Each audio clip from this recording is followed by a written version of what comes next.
حضرت موسیٰ علیہ نبی علیہ الصلوۃ والسلام رب کائنات کی بارگاہ میں دعا گو ہیں، رب کی بارگاہ میں عرض کرتے ہیں اے رب ذوالجلال تو اپنے کسی مقبول بندے سے میری ملاقات کرا دے تاکہ میں دیکھوں جو فرائض تو نے ان کے ذمے دیے ہیں وہ اپنے اس فریضے کو کیسے ادا کرتے ہیں، وہ اس کام کو کیسے انجام دیتے ہیں۔ آپ نے دعائیں کی ہیں، حضرت موسیٰ نے رب کی بارگاہ میں جب دعا کیا ہے تو پروردگار عالم نے حکم دیا کہ فلاں جگہ جاؤ، میرے محبوب بندے سے تمہاری ملاقات ہو جائے گی، میرے محبوب بندے سے جاؤ، قرب حاصل کرو، جاؤ ان کی بارگاہ میں جاؤ اور دیکھو جو میں نے ان کے ذمہ داریاں دی ہیں، جو فرائض ان کے ذمے ہیں وہ ان کی ادائیگی کس طرح سے کرتے ہیں، وہ اس پر کس طرح سے عمل کرتے ہیں۔ حضرت موسیٰ علیہ نبی علیہ الصلوۃ والسلام کو وہ جگہ بتا دی گئی جہاں پر دو سمندر اکٹھا ہوتے ہیں، جہاں پر دو دریا ملتے ہیں، وہاں جاؤ، وہاں پر میرے مقبول بندے سے تمہاری ملاقات ہوگی۔ حضرت موسیٰ علیہ نبی علیہ الصلوۃ والسلام اپنے خادم یوشع بن نون کو آپ نے ساتھ لیا اور ساتھ لے کر اس جگہ پر پہنچے جہاں کی آپ کو بشارت دی گئی تھی، جہاں پر آپ کو حکم دیا گیا تھا۔ حضرت یوشع بن نون کے ساتھ حضرت موسیٰ علیہ نبی علیہ الصلوۃ والسلام اس مقام پر پہنچے اور وہاں جا کر آپ تھک جاتے ہیں، آرام کرنے کی غرض سے لیٹتے ہیں۔ آپ کے خادم اپنے ساتھ مچھلیاں لیے ہوئے ہیں تعاون کے لیے۔ حضرت موسیٰ علیہ نبی علیہ الصلوۃ والسلام نے ایک نشانی یہ بھی بتائی تھی، یہ مچھلیاں اس جگہ زندہ ہو جائیں گی، جب ان میں حرکت ہو جائے گی سمجھ جانا وہی جگہ ہے جہاں ہماری ملاقات اللہ کے اس مقبول بندے سے ہوگی۔ حضرت موسیٰ علیہ نبی علیہ الصلوۃ والسلام اپنے اس خادم کے ساتھ اس مقام پر پہنچے جہاں پر دو دریا اکٹھا تھے۔ حضرت موسیٰ علیہ نبی علیہ الصلوۃ والسلام آرام کرنے کی غرض سے لیٹ جاتے ہیں، آپ کی آنکھ لگ جاتی ہے، نیند کا غلبہ ہو جاتا ہے۔ حضرت یوشع بن نون دیکھ رہے ہیں کہ حضرت موسیٰ علیہ نبی علیہ الصلوۃ والسلام آرام فرما ہے، اس مچھلی جو آپ نے اپنے ساتھ میں لے رکھی تھی اس میں حرکت پیدا ہوئی اور اس مچھلی نے چھلانگ لگا دیا، اس پانی وہ گئی، لیکن وہ کیفیت یہ تھی کہ مچھلی جس جگہ سے گزرتی جاتی راستہ بنتا چلا جاتا، غار نما ہو جاتا اور وہ پانی پھٹ جاتا، پانی میں راستہ بنتا چلا جاتا، وہ مچھلی آگے بڑھتے چلی جا رہی ہے۔ حضرت یوشع بن نون نے سوچا کہ اگر اللہ کے محبوب اللہ کے نبی حضرت موسیٰ کو بیدار کرتا ہوں کہیں خلل واقع نہ ہو، کہیں وہ ناراض نہ ہو جائے، کہیں انہیں کوئی تکلیف نہ پہنچ جائے، کہیں وہ جاہ و جلال میں نہ آ جائیں۔ اچھا جب وہ بیدار ہوں گے تو میں اس بات سے انہیں باخبر کر دوں گا، یہ بات ان کو بتا دوں گا۔ حضرت موسیٰ علیہ نبی علیہ الصلوۃ والسلام جب بیدار ہوئے حضرت یوشع بن نون یہ خبر دینا، یہ بات بتانا بھول گئے۔ حضرت موسیٰ نے کہا چلو تب ہم اور آگے چلتے ہیں، ہو سکتا ہے کوئی اور جگہ ہو۔ حضرت موسیٰ علیہ نبی علیہ الصلوۃ والسلام حضرت یوشع بن نون کو آپ نے ساتھ لیا، آگے بڑھتے رہے۔ جب بھوک کی شدت ہوئی، بھوک کا غلبہ ہوا، حضرت موسیٰ علیہ نبی علیہ الصلوۃ والسلام ارشاد فرماتے ہیں اے یوشع بن نون وہ مچھلی تو نکالو کچھ کھا لیا جائے۔ حضرت یوشع بن نون کے دماغ میں وہ بات آئی، وہ عرض کرنے لگے، اللہ کے نبی کے قدموں سے لگ گئے، عرض کرتے ہیں اے یا نبی اللہ، حضرت موسیٰ کلیم اللہ علیہ نبی علیہ الصلوۃ والسلام مجھے معاف فرما دیں، مجھ سے غلطی ہو گئی ہے، مجھ سے غلطی سرزد ہو گئی ہے۔ وہ غلطی یہ ہے کہ آپ جہاں آرام کرنے کی غرض سے لیٹے تھے، جہاں پر آپ کے اوپر نیند کا غلبہ ہوا تھا وہ مچھلی وہیں تڑپی تھی، وہیں زندہ ہو کر اس نے دریا میں چھلانگ لگا دیا تھا، اور وہ کیفیت یہ تھی کہ مچھلی آگے بڑھتی چلی جاتی تو راستہ بنتا چلا جاتا، پانی پھٹتا چلا جاتا، غار نما ہو جاتا۔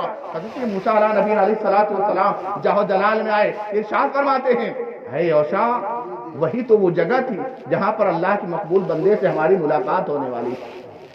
آپ دیکھیں ایک نبی ایک ولی کی زیارت کے لیے جا رہا ہے، ان کی بارگاہ میں حاضری کے لیے جا رہا ہے۔ اب اس کا یہ مطلب نہیں کہ نبی کا مرتبہ کم ہے اور ولی کا مرتبہ زیادہ ہے، یہ ولیوں کی بارگاہ میں نبیوں کا جانا یا نبی کا ولی کی بارگاہ میں جانا یہ امت کے درد کے لیے تھا۔ کل دنیا اس کو شرک و بدعت سے تعبیر نہ کرے کہ بندہ اللہ کے ولی کی بارگاہ میں جائے تو اس کے سامنے حضرت موسیٰ علیہ نبی علیہ الصلوۃ والسلام کی زندگی یہ سامنے ہو، ان کا طریقہ یہ مسلمانوں کی نگاہوں کے سامنے ہو، کوئی شرک اور بدعت نہ کہتا ہوا نظر آئے۔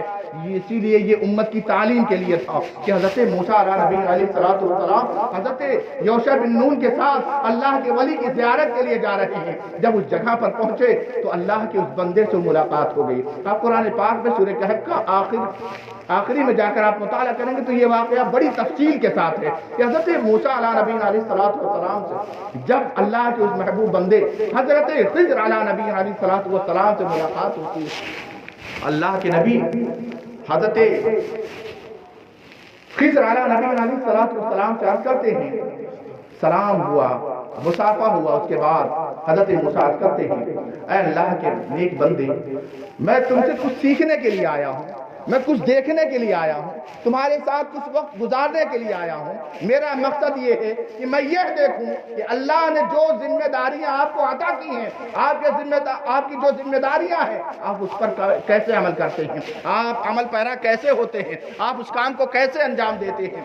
حضرت خضر علیہ نبی علیہ السلام نے فرمایا، انک لن تستطیع معی صبرا، انک لن تستطیع معی صبرا، اے موسیٰ آپ آ تو گئے ہیں لیکن آپ سے صبر نہ ہو سکے گا، آپ صبر نہ کر سکیں گے۔ حضرت موسیٰ علیہ نبی علیہ السلام ارشاد فرماتے ہیں، اے اللہ کے ولی، اے خضر تم فکر نہ کرو، تم مجھے صبر کرنے والا پاؤ گے، تم مجھے صابر پاؤ گے، میں کوئی اعتراض نہ کروں گا۔ حضرت خضر نے فرمایا کہ ٹھیک ہے، جب آپ اس بات پر آمادہ ہیں، آپ کا اس بات پر اتفاق ہے تو آپ میرے ساتھ ساتھ چلتے رہیے گا، کوئی سوال نہ کریے گا، میں بعد میں ساری چیزیں آپ پر ظاہر و باہر کر دوں گا، تمام چیزیں، تمام راز آپ پر ظاہر کر دوں گا، ہر چیز سے آپ کو آگاہ کر دوں گا۔ حضرت موسیٰ علیہ السلام نے فرمایا کہ ٹھیک ہے، میں تمہارے ساتھ چل رہا ہوں، میں کوئی اعتراض نہ کروں گا، کوئی سوال نہ کروں گا۔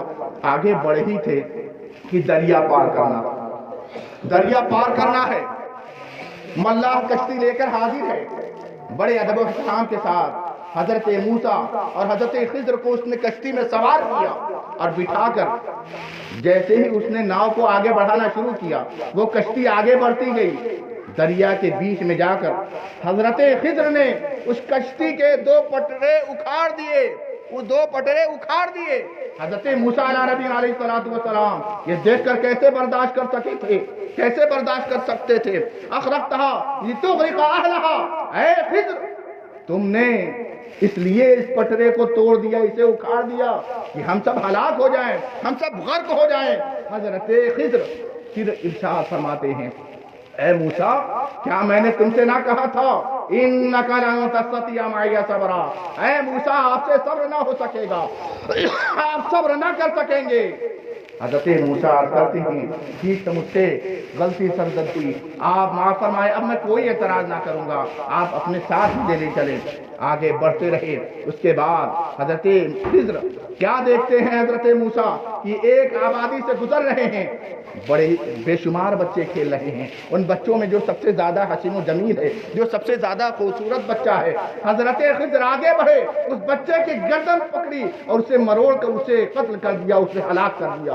حضرت موسیٰ یہ کیسے برداشت کر سکتے تھے؟ حضرت موسیٰ کیسے کسی بے گناہ پر ظلم برداشت کر سکتے تھے؟ حضرت موسیٰ فوراً بول پڑے، اے خضر یہ تم نے کیا کیا؟ یہ اتنا حسین و جمیل بچہ تھا، آپ نے اسے ہلاک کر دیا، آپ نے اسے قتل کر دیا۔ حضرت خضر پھر عرض کرتے ہیں، اے موسیٰ کیا میں نے تم سے نہ کہا تھا انک لن تستطیع معی صبرا، اے موسیٰ آپ صبر ہرگز نہ کر سکیں گے، آپ صبر کر ہی نہیں سکتے۔ حضرت موسیٰ پھر عرض کرتے ہیں، نہیں اب میں اس کے بعد اعتراض نہ کروں گا، اگر اب اعتراض کروں تو آپ کی مرضی، آپ مجھے اپنے ساتھ رکھیں یا نہ رکھیں، آپ اپنے ساتھ لے جائیں یا نہ لے جائیں۔ حضرت موسیٰ نے اس بات پر اتفاق کر لیا۔ اس کے بعد حضرت خضر پھر حضرت موسیٰ کو اپنے ساتھ لے کر آگے بڑھے، آگے بڑھتے چلے جا رہے ہیں، آگے بڑھتے چلے جا رہے ہیں، ایک آبادی میں پہنچے، ایک بستی میں پہنچے، وہاں جا کر آپ لوگوں پر بھوک کا غلبہ ہوا، بھوک کی شدت غالب ہوئی، آپ لوگ تھکے ہوئے تھے، آرام کرنے کی جگہ آپ لوگوں کو درکار تھی، آپ لوگوں کو آرام کرنے کی جگہ چاہیے تھی۔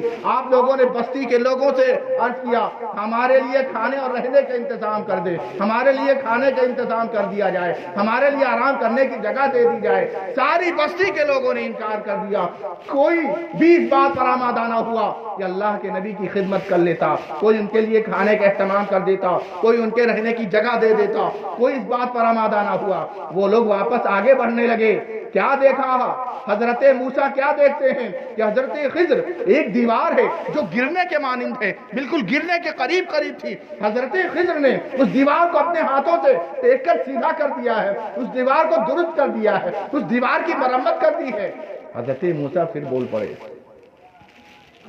لو شئت لاتخذت علیہ اجرا، اے خضر اگر تم چاہتے تو اس کی اجرت ہی لے لیتے، ورنہ اس آبادی کے لوگوں کی آپ خدمت کر رہے ہیں جن لوگوں نے نہ ہمارے کھانے کا انتظام کیا ہے نہ رہنے کا انتظام کیا ہے.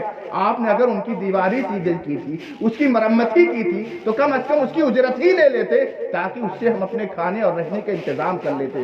حضرت خضر پھر بول پڑے، اے موسیٰ، کیا میں نے تم سے نہ کہا تھا انک لن تستطیع معی صبرا؟ اے موسیٰ، آپ ہرگز صبر نہ کر سکیں گے. ھذا فراق بینی و بینک. اے موسیٰ، اب آپ کی اور میری جدائی ہے، اب آپ کی منزل الگ ہے.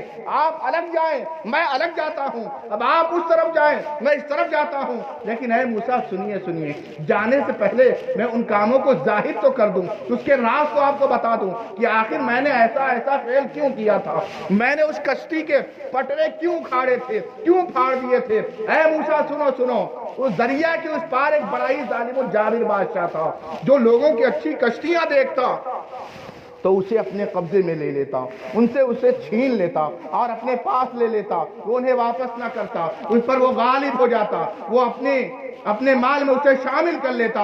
اے موسیٰ سنو، یہ غریب آدمی ہے، یہ غریب ملہ ہے، یہ اسی سے اپنی اجرت حاصل کرتا ہے، اپنی بیوی بچوں کا خرچ اسی سے چلاتا ہے، ان کی پرورش اسی کے پیسے سے وہ پوری کرتا ہے. اے اللہ کے نبی، اے موسیٰ سنو، میں نے اس لیے اس میں عیب لگا دیا، اس کے پٹرے پھاڑ دیے تاکہ اس میں ایک عیب لگ جائے. اے موسیٰ، کیا تم نے نہ دیکھا تھا؟ پٹرے تو میں نے ضرور پھاڑ دیے تھے. کیا پانی کا کوئی قطرہ اس کشتی میں آیا بھی تھا؟ کیا پانی اس کشتی کے اندر داخل بھی ہوا تھا؟ اے موسیٰ، ہرگز نہیں داخل ہوا تھا. اس میں حکمت یہ تھی کہ اس غریب کی کشتی ہے، وہ ظالم و جابر بادشاہ اس پر قابض ہو جائے گا. میں نے اس سے بچانے کے لیے اس میں عیب لگا دیا تھا، اس کی وجہ سے وہ اس پر غالب نہ ہوگا، اسے اپنے قبضے میں نہ لے گا اور وہ غریب جا کر اس کی مرمت کرا کر اسے درست کر لے گا. پھر حضرت موسیٰ نے پوچھا کہ ٹھیک ہے، آپ نے اس کشتی کا یہ حال کیا، اس میں یہ راز تھا، لیکن آپ نے اتنے حسین و جمیل بچے کو، ایک خوبصورت بچے کو جس نے نہ کسی کو اذیت پہنچائی ہے، نہ کوئی تکلیف پہنچائی ہے، نہ کسی کا نقصان کیا ہے، اے موسیٰ، آپ نے اس بچے کی گردن کیوں مروڑ دی تھی؟ آپ نے اسے قتل کیوں کر دیا تھا؟ تو حضرت خضر پھر بول پڑے، اے موسیٰ سنو، وہاں پر بے شمار بچے تھے، کیا میں نے کسی بچے کو تکلیف پہنچائی؟ نہیں، میں نے اسی بچے کی گردن کیوں مروڑی تھی؟ تو سنو، اے موسیٰ، میری نگاہوں نے دیکھا تھا، اس بچے کی پیشانی پر کافر لکھا ہوا تھا. یہ اپنے والدین کی ایک لوتی اولاد تھا، یہ اس کے والدین اس سے بڑی محبت کرتے تھے.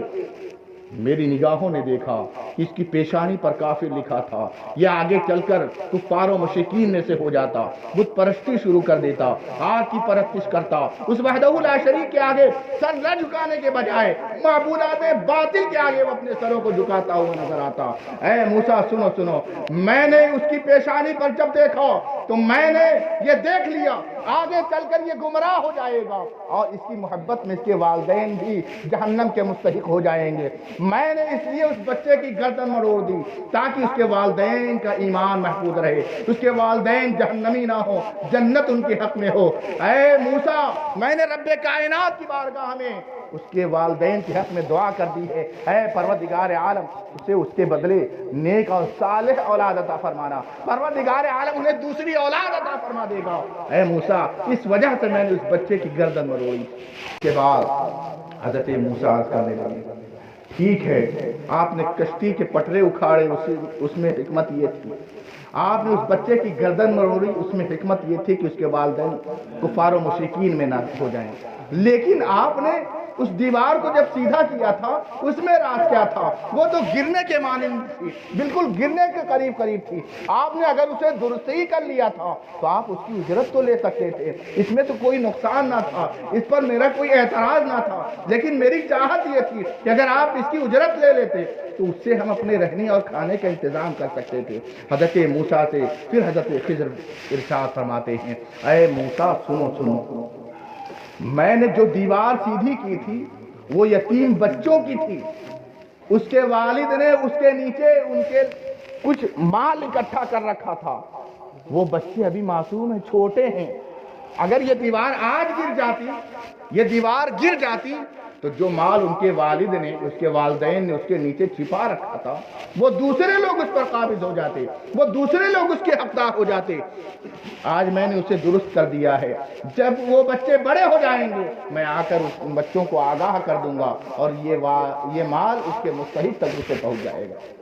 یہ ہے اللہ کے ولیوں کی حکمت کہ دنیا دیکھتی کچھ اور ہے اور اس کی حقیقت کچھ اور ہوا کرتی ہے۔ دنیا کی نظر میں کچھ اور ہوتا ہے اور اللہ والوں کی نظریں کہیں اور دیکھا کرتی ہیں۔ درود پاک پڑھیں۔ اللہم صلی علی سیدنا و شفیعنا مولانا محمد عدد ما فی علم اللہ صلاۃ دائمۃ بدوام ملک اللہ صلی اللہ تعالی وسلم۔